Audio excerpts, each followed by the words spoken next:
हम लोग शास्त्रों में भगवान समस्त मनुष्य का उद्देश्य करके बताया, जो हम मनुष्य को जो विद्या दिया है वो बहुत काल हो गया, नष्ट हो गया। तो हमने सूर्यपुत्र मनु को दिया था। मनु इक्ष्वाकु और राजा जनक को ऐसी था। अब वो विद्या लुप्त हो गया।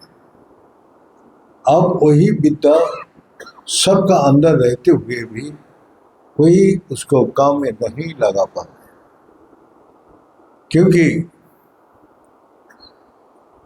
उसका मूल कारण है जो हम लोग का बाहर का दुनिया में हजारों इच्छा लेके बाहर का दुनिया में घूमना। हमारा इच्छाएं एक खत्म होता है, दूसरा तैयार हो जाता है। ये निरंतर चलते ही सागर का लहर का मुद्दा। तो हम लोग का क्या करना चाहिए?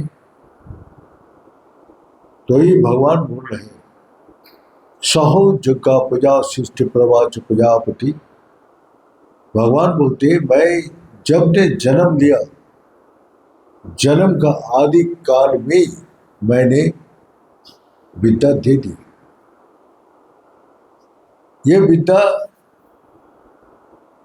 आपका अंदर ही पड़ा हुआ। हम लोग भूल जाते हैं, इसीलिए हम लोग गुरुजी के पास जाते हैं। गुरुजी एक शब्द बोलते हैं, हम कुछ नहीं देता, तुम्हारा पास ऑलरेडी है, लेकिन तुमने भूल किया। उसी को जानकारी करा दो। मैं जानता हूं, इसीलिए आपको मैं, लेकिन मैं ना मंत्र दूंगा ना कोई उपाय बताऊंगा। ऑलरेडी ऑल सब कुछ तुम्हारा अंदर ही है।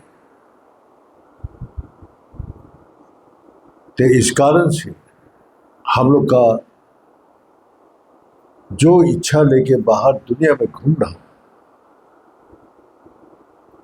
वही जो को करने से कामधु, वो कामधेनु से। कामधेनु क्या है?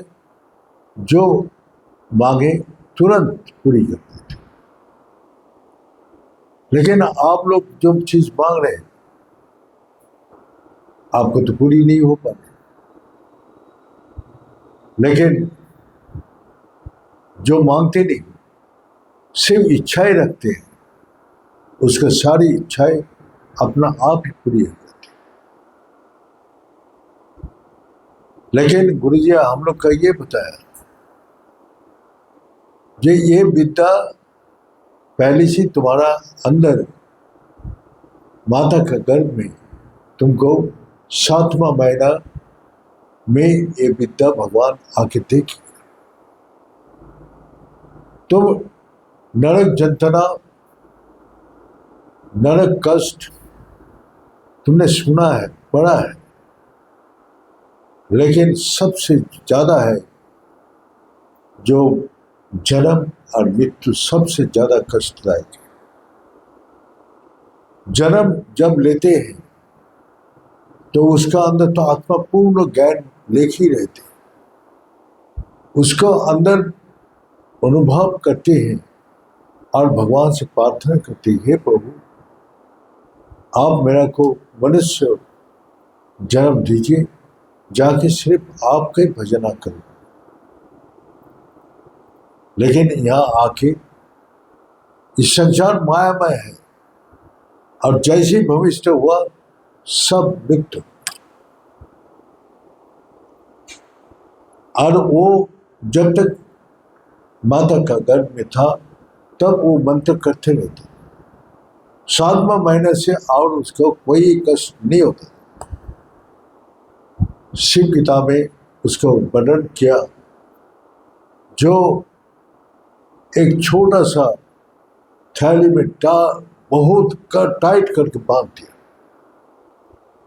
और चारों तरफ से शहर का सारी गंदगी उसके ऊपर डाल दी, और तपता हुआ रेत जैसा अपना चना डाले तो चना भून के आ जाते, इसी प्रकार जठार अग्नि में गर्म। और जो कीड़ा है वो सुई का मापिक आहो न हो उसको, लेकिन हम लोग सुनते हैं लेकिन महसूस नहीं कर पाते। हम सुनते हैं लेकिन बस संसार का जैसे ही चला गया बस सब कुछ भूल जाते। गुरु जी बोलते हैं जो समय बहुत कम है, रास्ता बहुत लंबा है और बहुवश विघ्न, और इसमें करने के लिए बहुत विघ्न आएगा, बाधा को पार करना पड़ेगा भगवान का नाम लेने के लिए। तो क्या है, गुरु जी बोला कुछ नहीं करना है। चंचली जीव है, स्थिर शिव है। जीव कौन है? मन, बुद्धि, इंद्रियां, अहम, ये सब आपको चंचल बना के रखिए। और इसी में हजारों इच्छाएं, कामना, वासना, लोभ, लालसा लेके इस संसार में घूम रहे, वो छोड़ना नहीं चाहते। लेकिन इस कष्ट को जब अनुभव करते तब उसने उसको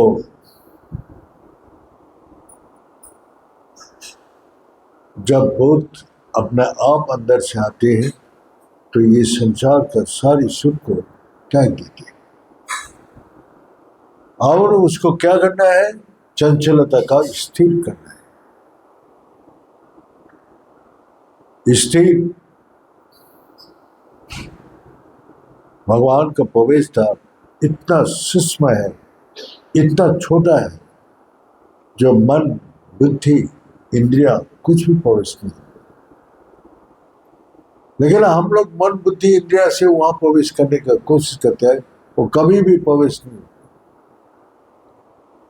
मन बुद्धि कर्म करते हैं, निष्काम कर्म, निष्काम भावना, निष्काम जो इच्छा भगवान को प्रसन्न के लिए जो करते हैं, अपने प्रसन्न के लिए नहीं, भगवान का प्रसन्न के लिए जो करते हैं वो निष्काम है। और हम लोग थोड़ा करके, अरे वहां गया था, पूजा दिया, इतना रुपया का, मैंने इतना दान करके आया, जा बोलते किया तो सब नष्ट हो। पैसे का भगवान को प्रसन्न कर सकते? जो भगवान ने दिया है और उसी को मैं दे रहा हूं, और उसी को मैं बोल रहा हूं कि मैं दे रहा हूं भगवान को। कितना अजीब सा बात है। हम गंगा जल से गंगा का पूजा करते हैं, इसी प्रकार भगवान का दिया हुआ चीज भगवान का अर्पण करते हैं, वो भी मैं लगा के करते हैं। और जो मैं नहीं रहते हैं वो निष्काम भक्ति, निष्काम कर्म, और भगवान का प्रसन्न उसी में है। लेकिन हम रुपया का अहंकार में आके, अरे वहां गया था, हमने 5100 रुपया का पूजा दिया, हमने इतना बड़ा भंडारा दिया, मैं ये किया, जो बोलते जाए तो भगवान उसका सारी पुण्य का छीन कर देते, विपरीत पद घुमा देते। रुपया का अहंकार भगवान को दिखाने का, जो सारा जगत का, ब्रह्मांड का मालिक है, तो किसका माध्यम से लेते हैं? जो गुरु के पास जाते, गुरु में समर्पित करते हैं। जब गुरु में समर्पित कर दिया तो गुरु जी हम लोग को बोलते थे, दाहिनी हाथ करे तो बाएं हाथ को भी पता ना चले। और हम सारा दुनिया में प्रचार करते फिरते तो क्या होगा? उसमें कोई लाभ है? नहीं लाभ। लेकिन हम करके अपना खुद, अपना अंदर खुद अपना आनंद महसूस करते हैं। भगवान के लिए नहीं, भगवान का प्रसन्न करने के लिए हम नहीं कर रहे, अपने प्रसन्न के लिए। तो इस कारण से हम लोग का गुरु जी बोलते हैं, थोड़ा सा किया तो बस बोलते रहे बोलते रहे। हमको बहुत दिन के पहले का एक बात याद आती, लेकिन वो याद हम जब करते हैं तो हम लोग कितना तुच्छ लगते हैं। हाँ? जो मीरा बाई, भगवान बुद्ध एक क्षण का अंदर सारी राजपाट राजा रानी होते हुए भी छोड़ के चले गए, और कभी भी वो याद ही नहीं किया मैं राजा था। भगवान बुद्ध जब भिक्षा मांगने जाता था तो बोलता था, जो अरे राजा बुद्ध, ये सिद्धार्थ है। वो बोलता मैं नहीं, मैं भिक्षुक हूं। वो अपने को भिक्षुक बोलता था, लेकिन दुनिया उसको राजा बोलता था। हम लोग खुद राजा बनते हैं। तो ये वो लोग एक क्षण का अंदर सब कुछ छोड़ के चला। तो भगवान बुद्ध ने वही बोला, ये तुम्हारा अंदर सब कुछ है। तो वो भटक रहे थे, इस जंगल से उस जंगल, उस गुफा से उस गुफा, वही आत्मा ज्ञान, वही अपना स्वरूप को बोध करने के लिए। तो एक दिन बहुत प्यास लगा, तो नदी बह रहे थे, तो वहां जाके पानी जब पीने गया तो देखा मैल है, गंदा है। कोई जंतु जानवर वहां से गया तो उसका पैर से गंदा हो गया, लेकिन इतना थका हुआ था जो एक कदम भी उठ के नहीं जा पाता। तो बैठ के क्या देख रहे, जो पानी धीरे धीरे जैसे जैसे शांत हुआ तो मैल धीरे धीरे नीचे बैठ गया। जब मैल नीचे बैठ गया तो ऊपर से सब कुछ दिखाई दे रहा, पानी निर्मल पवित्र हो गया, और उस पानी को पी के प्यास बुझ गई। तो वो जो मन का विकारों से घूम रहे थे, मन का इच्छाएं के पीछे घूम रहे थे, वहां जाने से मेरे को ये ज्ञान मिलेगा, वहां जाने से ये मिलेगा, लेकिन अपने अंदर जब तक जो विकार को, इच्छाएं को स्थिर नहीं होगा तब तक वहां प्रवेश कर ही नहीं सकते। तो इसलिए वेद उपनिषद सब में बोला, तो कहाँ प्रवेश करने के लिए बोला है? सुषुम्ना, सुषुम्ना च सरस्वती, सारी ब्रह्मांड का ज्ञान, तीन काल का ज्ञान, सारी आनंद, शांति, सुख, तो वहां इतना सूक्ष्म है जो आपको जब तक स्थिर नहीं होंगे। गुरु जी बोल रहे हैं कि सुई में धागा लगाने के लिए स्थिर होना पड़ेगा, तभी वो सुई में धागा लगाने के बाद तब सुई काम कर सकते। तो हम लोग कभी मन, बुद्धि, इंद्रिया जब तक स्थिर नहीं होगा तब तक वहां प्रवेश नहीं कर सकते। इसीलिए आपका मंत्र जब स्थिर होगा, अपना आप ही मंत्र का सुमिरन आपका अंदर ही सुनाई देता। गुरु जी औजपा, औजपा माने बोलते असंख्य जप। गुरु जी इसका व्याख्यान कर दिया, औजपा का अर्थ है औ का अर्थ ना, जिसका जप होते ही नहीं, जिसका जप नहीं होता है। अब हम मुख से बोलते हैं ओंकार, और ओंकार का जो व्याख्यान किया तो देखा जो हम बोल ही नहीं सकते। भगवान का नाम कैसे ले सकते? तो भगवान भी इतना विशाल है जो हम नहीं ले सकते। तो ओंकार का क्या बोलते हैं? सप्तांग चतुष्पादम त्रिस्थानम पंचदैवतम। ये सप्त लोग व्याप्त है, भू भुव स मौ जन तप सत्व। जो गायत्री मंत्र पढ़ते हैं उसको पता है, ये ओंकार भी परमात्मा अब 7 लोग व्याप्त है। तत्सवितुर्वरेण्यम।